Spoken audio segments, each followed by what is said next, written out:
Shalom. Today is February 27th, and we're in day 510 of the war in Israel. It's a sad newspaper in the morning here in Israel, and it's Kfir Bibas bending down over the coffin of Shiri and his two children, buried together in the same coffin. אני מצטער שלא הצלחתי להגן עליכם. I am sorry I did not succeed to protect you, says Yarden in the eulogy. In the banner, since the war, we see the flag of Israel, but also today we see the three memorial candles resembling Shiri, Ariel, and Kfir in orange. Before I get to the main story, here's Eliakim Rubinstein. He's a former vice president of the Supreme Court of Israel, and he writes here an opinion article, very, very good. Ad ktsavei ha'etzev is the headline. Until the ends of the nerves. Etzev means nerve. Etzev also means sadness. So there's a little play on words here. Until the ends of the sadness of the nerves. He's writing, in front of the monstrous evil that we are experiencing in the Nazi-like enemy, there is a wonderful spirit of the people and of the citizens in Israel that identify with the victims. Those who were tortured in captivity and have come back, have returned home, and those who did not come home alive. The next headline reads, Hachazara ha'atzuva habaita, the sad return home of Shlomo, Ohad, Tzachi, and Itzik, 4 hostages returning home dead. It happened in a quiet transfer late last night without any ridiculous ceremonies like a theater, and that was one of the conditions of Israel. Here's Tzachi Dan, 50 years old, and he was kidnapped from the kibbutz Nachal Oz. Shlomo Mansoor, 85 years old, he's the oldest hostage. He was kidnapped from kibbutz Kisufim. Itzik Elgarat, 69 years old, he was also kidnapped from kibbutz Nir Oz. And Ohad Yahalomi, who is also a French citizen, 50 years old, also kidnapped from kibbutz Nir Oz. And it reads, Lo kach ze amor haya lastem. This is not the way it was supposed to end. During the night after a long negotiation with the mediators of the US and Egypt, Hamas returned the 4 dead hostages, chalalim in Hebrew, when they're dead hostages of war, in the phase of the last phase of this multi-phased first stage related to the ceasefire. There are many different, there are personal stories about each one of these really amazing men, but I'll focus on Shlomo Mansoor, hachatuf hamevugar beyoter, the oldest hostage in captivity, came back as a dead hostage. On the 7th of October, it says, Mansoor was kidnapped from his home in kibbutz Kisufim while his wife was able to run away. Only 2 weeks ago, the IDF notified the kibbutz that Shlomo Mansoor was actually murdered on October 7th. It takes so long sometimes to realize what happened to the hostages, to those who are not in Israel. The people of the kibbutz says this is one of the hardest days in the history of our kibbutz. Shlomo was for us much more than just a community man. He was a Abba, father. He was a Saba, grandfather, and he was a Chaver Amiti, a good friend.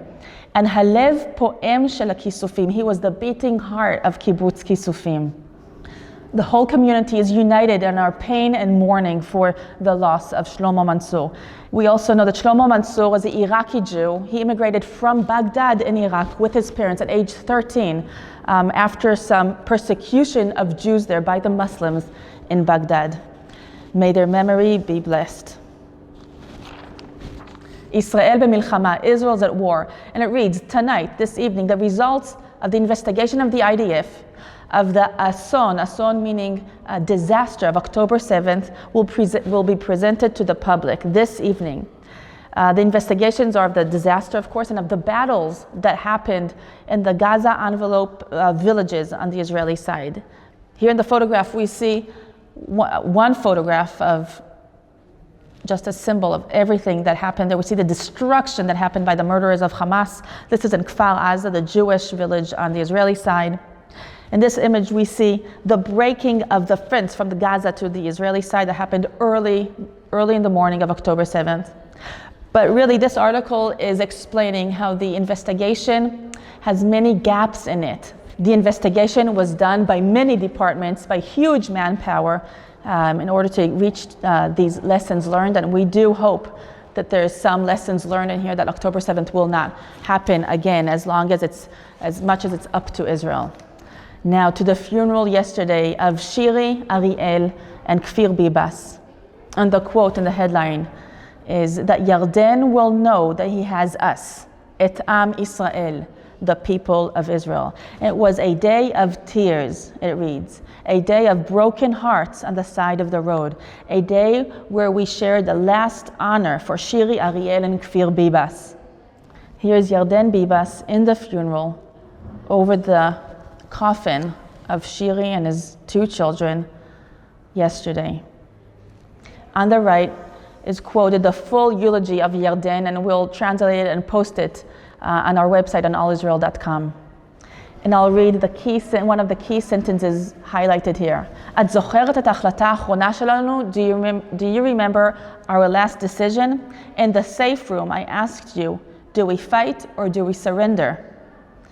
You told me we fight, so I fought, and I'm sorry I was not able to protect you.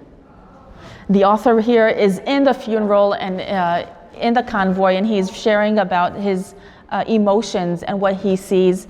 Here in the picture we see Shiri and Ariel and Kfir, the 2 red-headed children that became a national symbol in Israel. And speaking about a national symbol, I'll read here the opinion article of Ari Shavit, and he says, it's not just about the pain, about the sorrow, and about the broken heart. The fact that the baby, the toddler, and the mother became a national symbol is because the way they were kidnapped and the way they were brutally murdered, that proved to us who we are standing in front. We're standing in front, ro'a mukhlat, meaning pure evil. The horror that happened to them is a wake-up call to us all. Therefore, we brought them to burial yesterday. When we brought them to burial, we brought a part of us to burial yesterday. We buried the illusion that we can live here a life of peace, of normal peace. Exactly the way they were kidnapped together on that cursed Shabbat, cursed Saturday, that's the way they were buried. They were buried together in the same coffin, a mother and her 2 young children. No eye was left dry in the funeral of the family that became a symbol. And here we see the family around the coffin, and again, Yarden Bibas bending down over the coffin, wrapped up in the flag of Israel. Here in the image we see Yarden in the funeral and his father. More about the funeral. Hamedina bocha, the country is crying. Many Israelis of all kinds left their homes yesterday to be part of this, the funeral of Shiri, Ariel, and Kfir. And there are 3 symbols really with this family. One is the flag of Israel, of course. The second one is Batman, because the iconic picture of them had Batman, they all were wearing Batman pajamas. And the last symbol is really the orange color, symbolizing the redhead children. And in Hebrew, redhead is called Gingy. Comes with a lot of personality, and we love Gingis here in Israel. So therefore, the orange color is such a dominant color related to the family. We also know that this funeral was marked internationally in Mexico, Japan, US, Canada, and many more countries that were standing together with Israel in this very, very hard time. And I pray that God, we can all pray, that God will restore Yarden and his family really to him, to find hope in him in this such hard time and crisis. And with a sharp transition from this immense pain and loss that we're all experiencing, let's end with something a little positive here. Mashu tov l'siyum, something good to end with. And this is Natan Malka. A few days before October 7th, Natan Malka decides to purchase a hamburger shop. Where? Up in Kiryat Shmona, way up in the north, close to the Lebanese border. And we know what happened on October 7th. And Natan Malka is called up to reserve duty, and he serves for almost 17 months in reserve duty. And the hamburger shop could not open, and there was nothing to open for. Well, next week, Natan Malka is finally open his little hamburger shop, and we wish him much success. And I feel like going and buying there a hamburger and chips.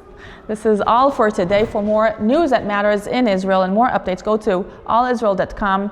Follow us on our social media. If you liked this video and if you want to share it with friends, please do, that people will know what is happening really in Israel. Like it if you liked it, that helps us. This is Rotem again for All Israel News.